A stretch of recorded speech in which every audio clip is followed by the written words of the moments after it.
Class 10th के देखिए सभी विद्यार्थी ध्यान दें। आज के इस वीडियो के अंतर्गत हम 18 सितंबर के लिए विषय हिंदी का एक कम्प्लीटली प्रश्न पत्र कंप्लीट करेंगे ताकि आप सभी अच्छे से अच्छे अंक प्राप्त कर सके हिंदी के पेपर में। तो देखिए आप सभी पेपर से पहले एक बार इस पेपर को रीड करके चले जाइएगा, आप सभी को अच्छे से अच्छे अंक प्राप्त होंगे। ठीक है, चलिए तो प्रश्न की ओर बढ़ते हैं और पहला प्रश्न यहाँ पे देखते हैं हम।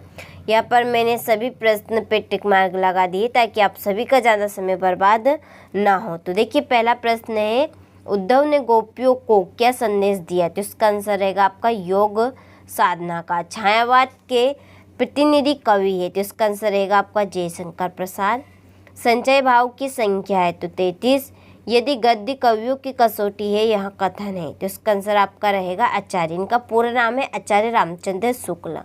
नेताजी का चश्मा पाठ की विधा है, तो इसका आंसर है कहानी। मनु भंडारी के किस व्यवहार से तंग आकर प्रिंसिपल ने उनके पिता को बुलाया? तो इसका आंसर रहेगा आपका आंदोलनकारी। ठीक है, यहाँ से आप अच्छे से पहले प्रश्न के सभी प्रश्नों का स्क्रीनशॉट लें और अच्छे से आप इनको कंप्लीट करें।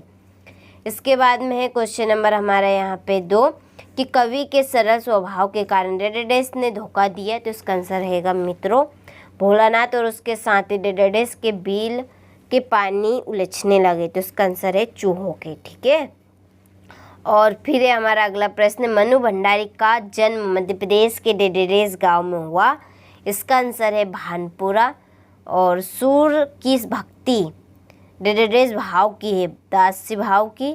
बाल गोविंद भक्त डेडेडेस के ही गीतों को गाते और उन्हीं के आदर्शों पर चलते थे। तो इसका आंसर रहेगा कबीर। चलिए तो आप स्क्रीनशॉट ले अच्छे से और कंप्लीट करें इनको। इसके बाद में क्वेश्चन नंबर हमारा यहाँ पर 4। ठीक है, 3 है कामयानी, इसकी जोड़ी आपकी रहेगी महाकाव्य, सामने ही है। सूर के पद सूरदास। उत्साह की जोड़ी आपकी रहेगी निराला।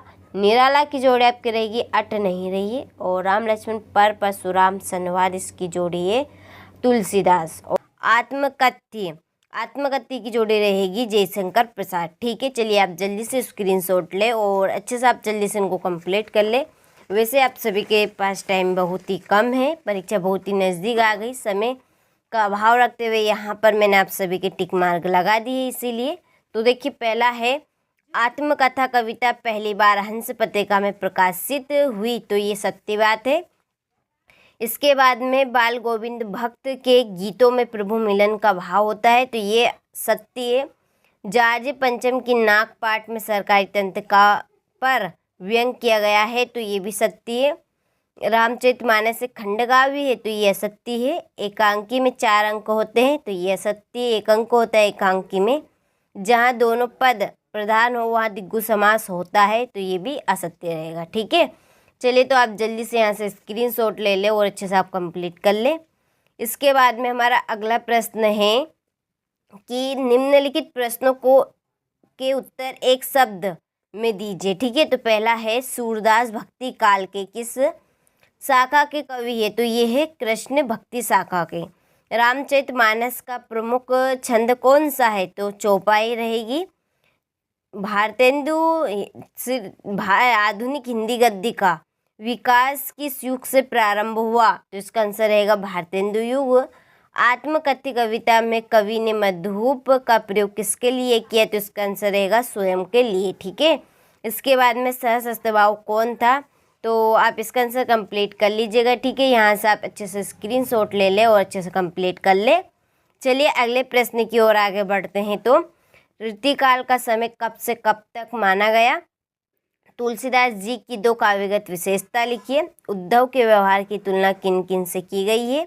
कवि आत्मकथा लिखने से क्यों बचना चाहता है? ठीक है, महाकाव्य और खंडकाव्य में कोई 2 अंतर लिखिए। काफ़ी इंपॉर्टेंट प्रश्न है, आप सभी इन प्रश्नों को अच्छे से देखिए, कंप्लीट कर लीजिएगा और परीक्षा हाल से पहले ठीक है एक बार इस पेपर को आप रीड करके चले जाइएगा ताकि आप सभी अच्छे से अच्छे अंक इस पेपर से कंप्लीट ला सके। ठीक है, इसके बाद में बच्चे माता पिता के प्रति अपने प्रेम को कैसे अभिव्यक्त करते हैं? दीपावली पर बेटे तथा माँ पर संवाद लिखिए। ठीक है, क्वेश्चन नंबर 19 में है पद्यांश, इसका संदर्भ प्रसंग और इसका भावार्थ लिखना है। इसके बाद में क्वेश्चन नंबर 20 में भी गद्यांश से दिया गया है, इसका भी आपको संदर्भ प्रसंग और इसकी व्याख्या करनी है। ठीक है, चलिए स्क्रीनशॉट ले लीजिए, अच्छे से कंप्लीट कर लीजिए। इसके बाद में क्वेश्चन नंबर 21 में गद्यांश या आप काव्यांश समझ लीजिए, इसको अच्छे से पढ़ना है और नीचे दिए गए प्रश्नों को कंप्लीट करना है। ठीक है, यहाँ से इसका अथवा का स्क्रीनशॉट ले ले। ठीक है, चलिए इसके बाद में है हमारा अगला प्रश्न,